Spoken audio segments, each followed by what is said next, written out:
Welcome to my channel. ఎలా ఉన్నారు అందరూ? బాగున్నారా? సో ఈ వీడియోలో వచ్చేసి thumbnail చూస్తారు కదా. సో ఫిష్ కర్రీ చేస్తా ఉన్నాను. సో లాస్ట్ టైం ఒకసారి ఫిష్ కర్రీ చేశాను. సో ఇప్పుడు ఇంకోసారి చేస్తా ఉన్నాను. ఇది వచ్చేసి ఏంటంటే ఎప్పుడు చేసే వేలో కాకుండా కొంచెం డిఫరెంట్గా చేస్తా ఉన్నాను.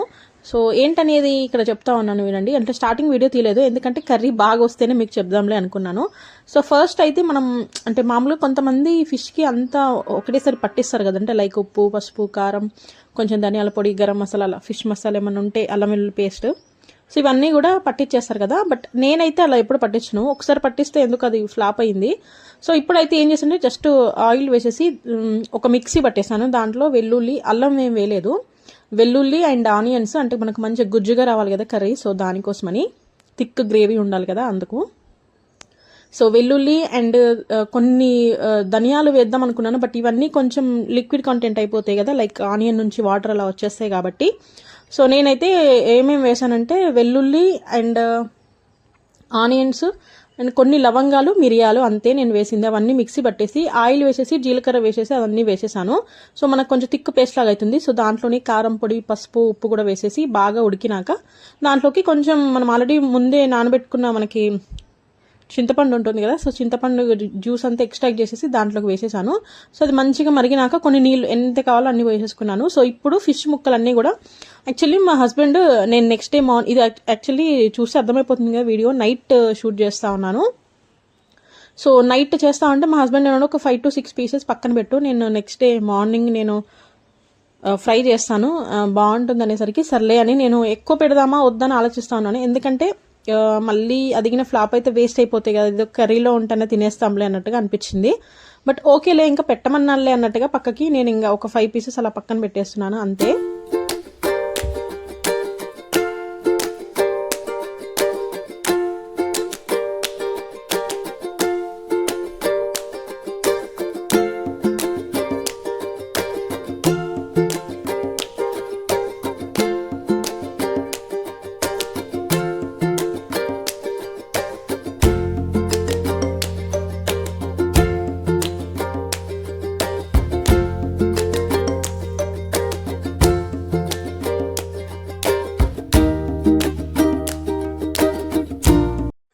సో ఇంకా మనం వేసిందంతా కూడా బాగా మరగాలి, వాటర్ బాగా మరిగిన తర్వాత మాత్రమే ఈ ఫిష్ ముక్కలన్నీ కూడా దాంట్లోకి వేసేయడమే.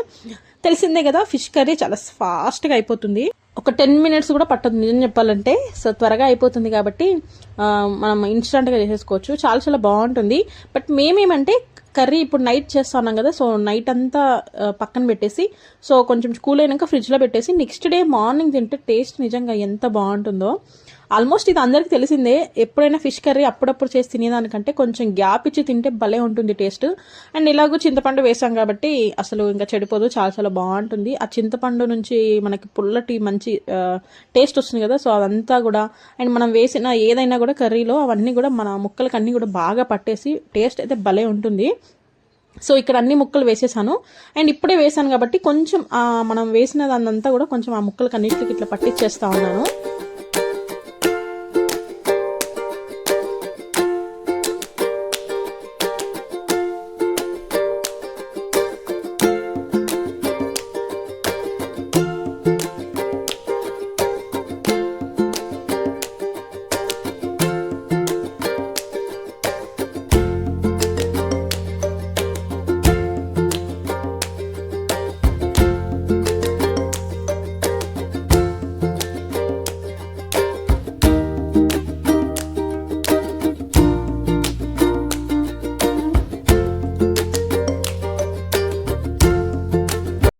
చెప్పాను కదా ఒక 10 minutesలో అయిపోతుందని. సో కర్రీ అంతా బాగా అయిపోయింది. ఇప్పుడు కర్రీ అయిపోయినాకనే మీకు చూపిస్తా ఉన్నాను.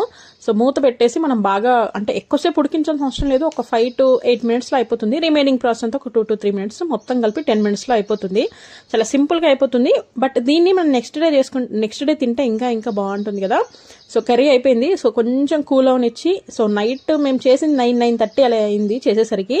సో నైట్ అంతా కూడా బయటే ఉంచేసాము. అండ్ దట్టు చింతపండు గుజ్జు వేసాం కాబట్టి ఏం ప్రాబ్లం ఏం లేదు, బాగుంటుంది కర్రీ. సో నెక్స్ట్ నైట్ ఒకవేళ 5:30-6 కల్లా లేదంటే ఎర్లీ మార్నింగ్ అలా టైంలో మనం మళ్ళీ ఫ్రిడ్జ్లో పెట్టేస్తే ఏంటంటే బాగా ఉంటుంది. ఫ్రిడ్జ్లో పెట్టేసి మళ్ళీ మనం ఎప్పుడైతే తిందాము అని అనుకుంటామో ఫ్రిడ్జ్లో నుంచి తీసి కొంచెం లైట్గా అలా వేడి చేసుకుంటే మాత్రం భలే ఉంటుంది.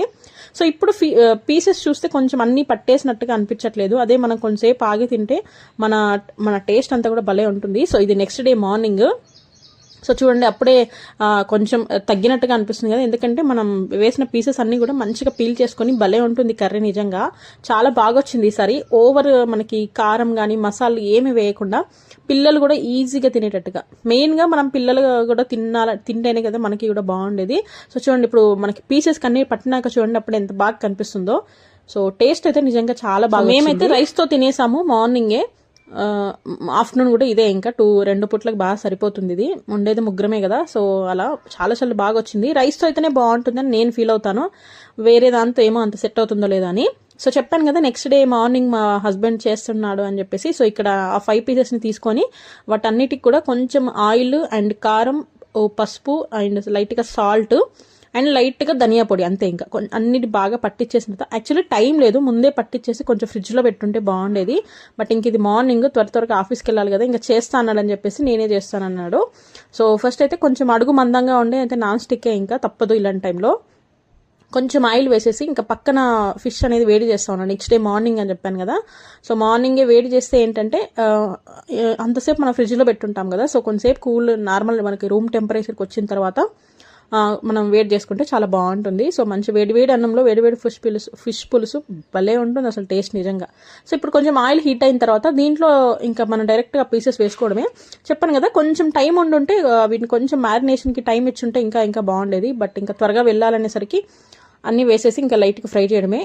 మనం ఇలా అడుగు మందంగా ఉండే బాండీలో చేయడం వల్ల ఏంటంటే మన కింద అడుగు పట్టకుండా ఉంటుంది, పీసెస్ కూడా చూడండి కింద స్టిక్ అవ్వకుండా ఉంటుంది, ఎందుకంటే నాన్ స్టిక్ కాబట్టి. సో చాలా బాగా వచ్చింది ఇది కూడా.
ఫస్ట్ అయితే మనము ఒక సైడ్ తిప్పేసి, అంటే మనం ఆల్రెడీ ఒక సైడ్ ఉంటుంది కదా, దాన్ని ఇంకో సైడ్ తిప్పేసిన తర్వాత కొంచెం మనకి పచ్చి స్మెల్ అనేది పోతుంది కదా, దాని తర్వాత మాత్రమే మనం ఇంకా మూత పెట్టేసి కొంచెం అలా మంచిగా కుక్ అవనివ్వాలి, అప్పుడైతేనే బాగుంటుంది. లేదంటే మనం ముందే మూత పెట్టేస్తాం అనుకో దాంట్లో ఉన్న పచ్చి స్మెల్ అలాగే ఉంటుంది, ఎందుకంటే ఇది ఇంకా రా ఫిష్ కదా, సో దానికోసమని.